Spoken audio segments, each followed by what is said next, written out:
welcome back to Island Bike Life.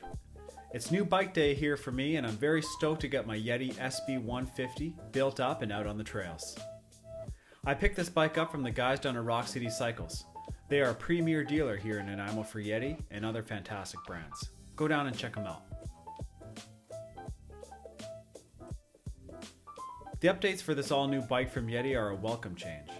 Check out Yeti's website for all the details, but the highlights are a redesigned switch infinity area, allowing for a bottle in the main triangle, a 44mm offset on the fork with modern geometry designed to maximize the capabilities of a long travel 29er is what this bike is all about. Meant for enduro and long mountain days, the carbon layup and design of the wishbone shock extender push this bike right to the edge.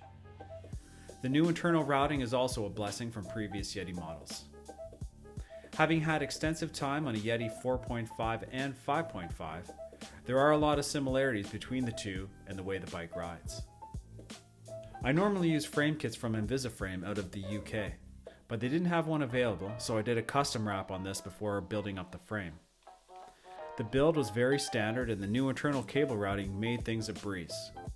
One thing I will note for anybody doing this on their own, the dropper cable was still a bit tricky. I ended up using two pieces of housing, one from the head tube and one from the C tube, to help fish it through the last part of the frame. Other than that, the rest of the bike built up without issues.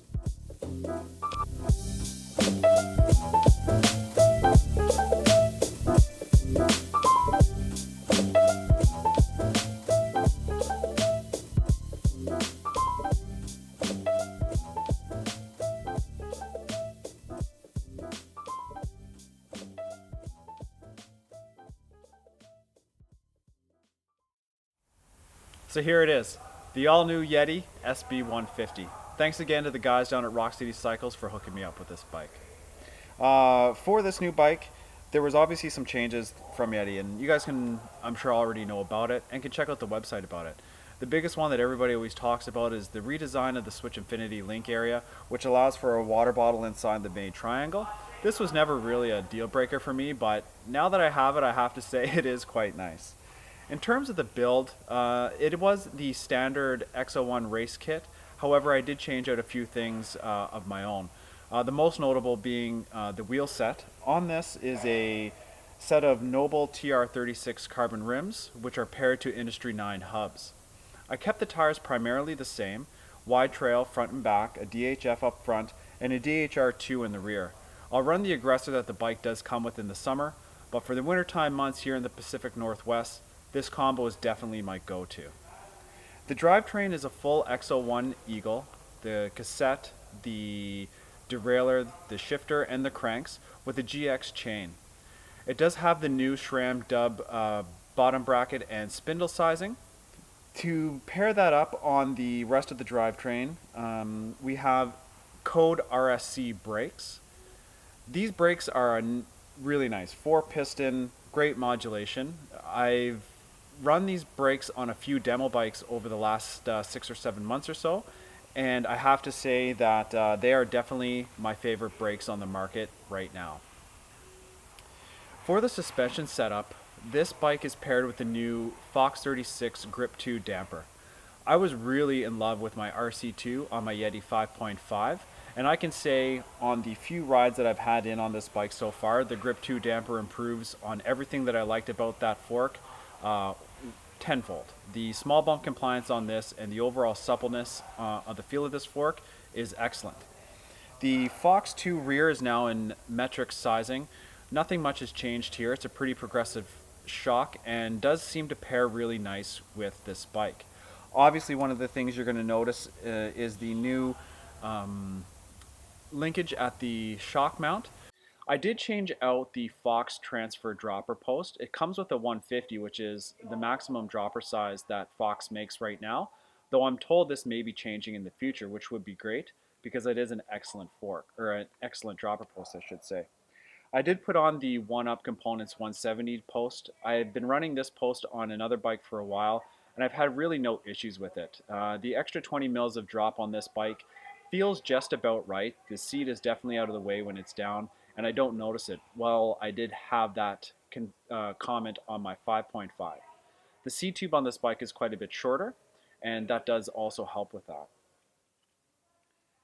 I think that's about it for the build. It's pretty standard. I did put the one-up components multi-tool back in my steer tube, and I do run the larger 100cc pump with a CO2 canister inside of it. I left the standard Yeti saddle for the time being. I may put a Socialize back on there as I move forward, but this one is actually quite comfortable in comparison to other Yeti seats that I've had in the past. My overall first impressions on the bike are really positive.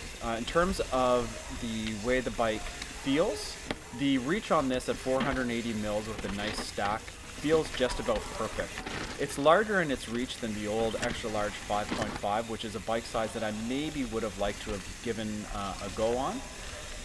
This new geometry that the bike has of a really steep 77-degree seat tube and a really slack 64.5 head tube angle makes this thing absolutely rowdy.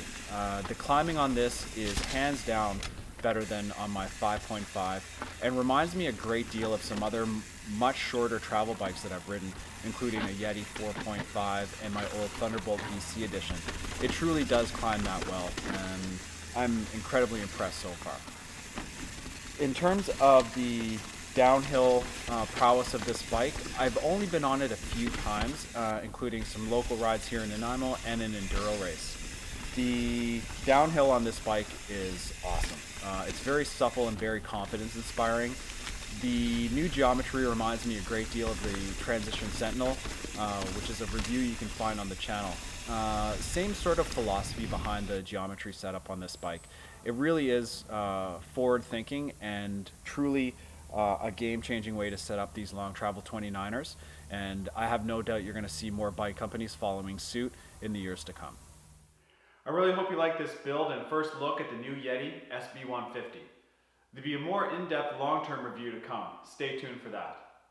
If you like what I'm doing here, think about hitting the subscribe and the like button, leave me a comment down below, and come and find me on Instagram. And as always, thanks again for watching. Now let's go hit the trails.